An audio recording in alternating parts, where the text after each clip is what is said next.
I want to bring in our Bobby Marks because with all of that, it's never too soon, Bobby, to look ahead to what is coming down the pipeline. So what do you got for us? I've already shifted to the offseason. I mean, we're only 4 months away. I've already started doing my cap sheets and everything, but I think a couple big storylines. Certainly the free agent class of 2022, when we talk about Bradley Beal, $245 million. Kyrie Irving has a player option there. Zach LaVine, certainly winning helps as far as re-signing in Chicago. The other thing, what's the future of Damian Lillard going to be? Is he content as far as what a rebuild is going to be in Portland? How do they shape up that roster? Zion Williamson. Nobody's talked about Zion. Extension eligible. Can I say one thing really quickly? Everybody, I want you to stay really focused here. See, this PO means player option, right? He's opting in. You see this right here? This is player option. It's like $50 million. What's the number? Tell us the number. $47 million. He's opting in. Hey, we don't know. Kyrie. He's opting in. So even no. He's not opting in. He's not. Wait. What does he do? He's opting out and re-signing, right? If he opts out, if he wants to. Yeah, we broke this down yesterday. Were you paying attention, Richard? You know the answer to that. No.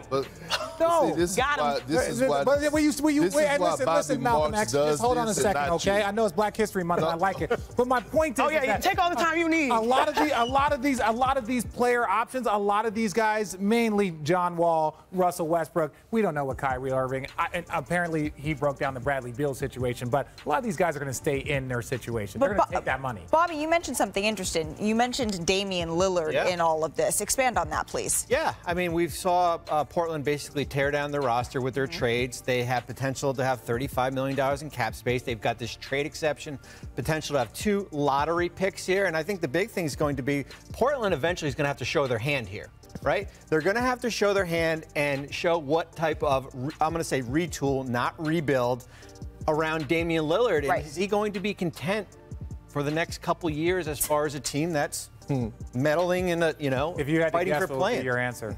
No. Is that the same case when it comes to Bradley Beal? If you had to guess, what would be your answer, Bobby? I think Bradley Beal is going to have to take the next 4 months and look at what this Washington roster is going to be and figure it out. And what I'm saying is, and this is going to be different. This is going to be different than kind of where we saw with James Harden, where we waited till like the 24th hour to get a deal done.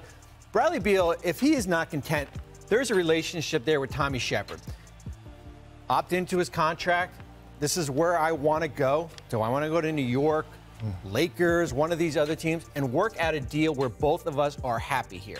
That's what I see happening with Bradley Beal if he does not want to stay there. But that's also a similar situation that Damian Lillard has. He has that same sort of goodwill with an organization that he spent his entire career building up, Shanae. Yeah, absolutely, and that's why I see a lot of synergies. How are you going to build around Dame? How are you going to build around Bradley Beal? But when it comes to Dame, I mean, he's been loyal to the soil. We all know that. That's why a lot of people love him. But the reality is, all right, you got a change in coach, check, right? We're trying to build around you. Change in front office. Change in front office, check. CJ McCollum, who everyone has been rumored for the past few years, is he going to go? Is he going to stay? He's gone. He's in New Orleans. Now you have to wonder who is the next piece that you can say, all right, Dame, you're going to be playing with them, and they're going to put you in that Western Conference contention.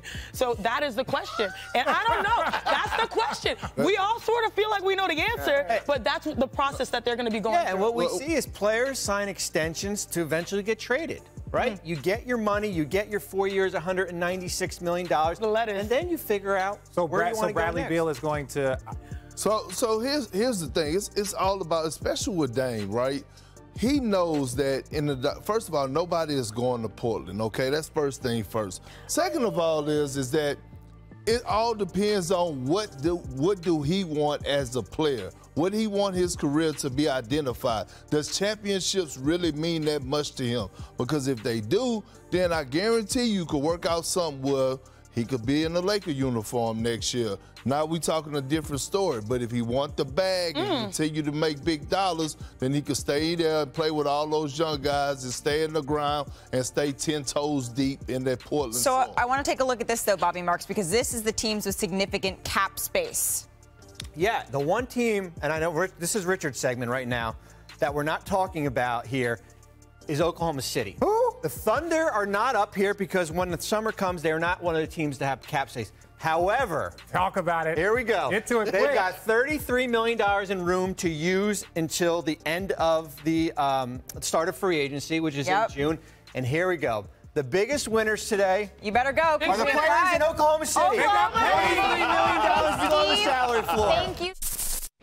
Thanks for watching ESPN on YouTube. For live streaming sports and premium content, subscribe to ESPN+.